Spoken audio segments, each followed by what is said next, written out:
Just as the ancient world saw politics and religion as two sides of one coin, they saw the universe and God in the same way. The existence of God was presumed. This existence was defined in various forms, either as the higher reality of mathematical thought, as the Platonic perfect forms as discussed in prior episodes, as in heaven of multiple gods, or as more common and still common in Eastern philosophy, a pantheistic view of God. From this view, the universe is God, is the substance of God, and we are just thoughts in that mind of God. But always in the ancient world, the philosophical question was not whether God existed, but what was the nature of God. However, even the ancient philosophers saw their study of God to be something different than the working man's religion or religious worship. But in the ancient world, there did not exist the ridicule of religion that there now exists among the powers that be. In the ancient world, unlike now, even the powerful were forced to realize that much of their physical life was in the hands of destiny. Their status of their technological control of nature did not allow them to see themselves as being any more powerful than the idea of a god or gods that controlled their destiny. The best they could achieve was to become godlike conquerors, emperors, or whatever. All the ancient philosophers, from Aristotle to Plato and Zeno, of Zeno's paradoxes, used religion as a source of knowledge and inspiration, despite the fact that they were trying to create a rational view, study, and critique of their lives, of the world, and of God. This was also true of medieval and Renaissance Christian philosophers and theologians, who later came to believe that there was a rational means to know and to hope in the nature of God, that such knowledge need not depend on myths or purely subjective revelations. It was this seeking of a rational basis for the nature of God that led to the Renaissance and modern science. However, none of this is true in the modern world. Thanks to technology, for the powers that be in modern society, as discussed earlier, the ones with the power to make society go from is to ought, they see themselves not as godlike, but as God's substitutes, with nothing but opportunity, power, and control in life. The philosopher Friedrich Nietzsche declared that God is dead.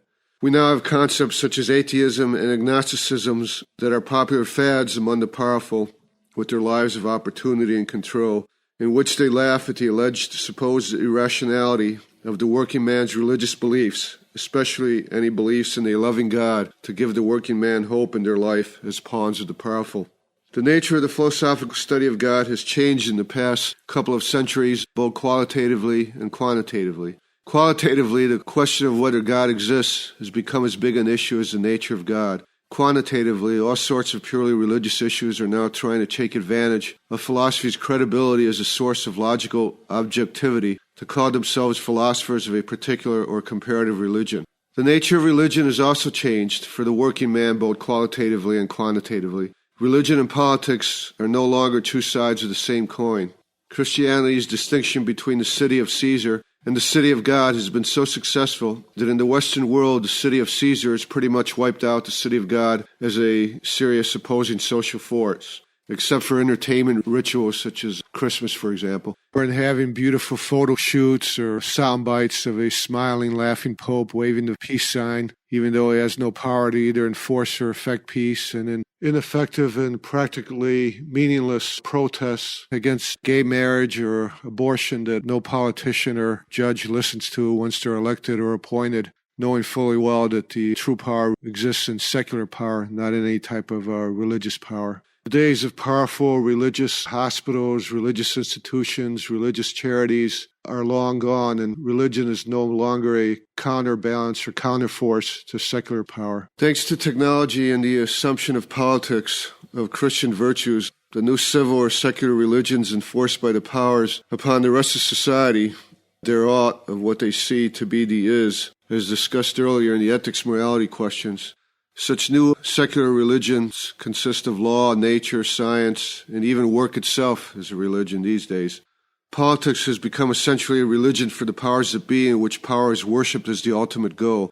For details on this, you can see the book 1984 by George Orwell, and particularly his character O'Brien and his speeches at the end on power being an end in itself. Religion is now seen by the powers that be, as philosopher Karl Marx said, as the, quotation, the sigh of the oppressed creature, the heart of a heartless world, and the soul of soulless conditions. It is the opium of the people. Marx at least dreamed of a utopia to replace this opium of religion would equal physical, economic happiness and freedom. As his famous expression goes, from each according to his ability, to each according to his need. However, the powers of the modern technological world are happy to keep religion as an opiate, to keep the poor and the working class in their place while they go about the world doing the real business and real religion of worshiping power as an end in itself. For those who care and want to make a rational choice in the nature of God, philosophy can help. Philosophy can help you answer religious questions by giving a logical view to analyze the existence and nature of God. And then if you wish, just as with morality, the individual can reject God or make a leap of or to faith as to religious beliefs. Modern fads of atheism or agnosticism are simply cowardly ways for those in power to avoid either accepting or rejecting the existence and nature of God, and thus of avoiding the duties that would come with either rejecting or accepting his existence. One should either have integrity and become a Wolf Larsen so that all workers can see the true nature of one's life, or should passionately mutiny against the Wolf Larsens of the world and the indifference of the universe. Philosophy will help you in two ways. First, philosophy shows that religious belief is not irrational or illogical belief, as so many pundits and secular prophets and followers of atheism and agnosticism dogmatically claim. If anything, it is they who are irrational and illogical and lacking in the imagination and creativity that reason and logic both need in their search for truth and illusion. The ancient world had an intuitive understanding of the ontological proof for the existence of God, which is just as valid and irrefutable today as it always was, as I will discuss in the next episode. The most logical minds of history, including the founders of modern science and mathematics, such as Gottfried Leibniz, Descartes, and Kurt Gödel, believed in the ontological proof. Second, logic and the rational discipline required of philosophy allows one to make sound and rational distinctions between religions. Part of the purpose of these podcasts is to challenge you to think logically and to open your mind to new thoughts with creativity and imagination. The powers marketing that all religions are the same is simply a way for them to assure there is no competition to their power. There are important pragmatic and existentialist differences between religions. It is not logically or rationally true that religions are equal or all the same, just as not all politics are equal or the same. Unless you're willing to say that Nazi socialism, Stalinist communism, socialism, and democracy are all equal politics and deserve the equal right to govern countries, you have no sound basis to say that Islam, Aztec, human sacrifice worship, Christianity, and Buddhism are equal religions whose normative values have an equal right to respect.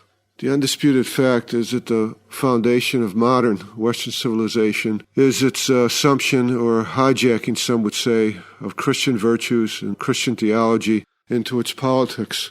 Without Christianity's concept of natural law, divine law, and theology, we would have no U.S. Constitution, Declaration of Independence, or none of the principles that separate Western civilization from Eastern civilization, without which there would not have been any scientific or technological revolution that has given to modern atheistic and agnostic powers their secular power to declare God is dead so that they can take his place.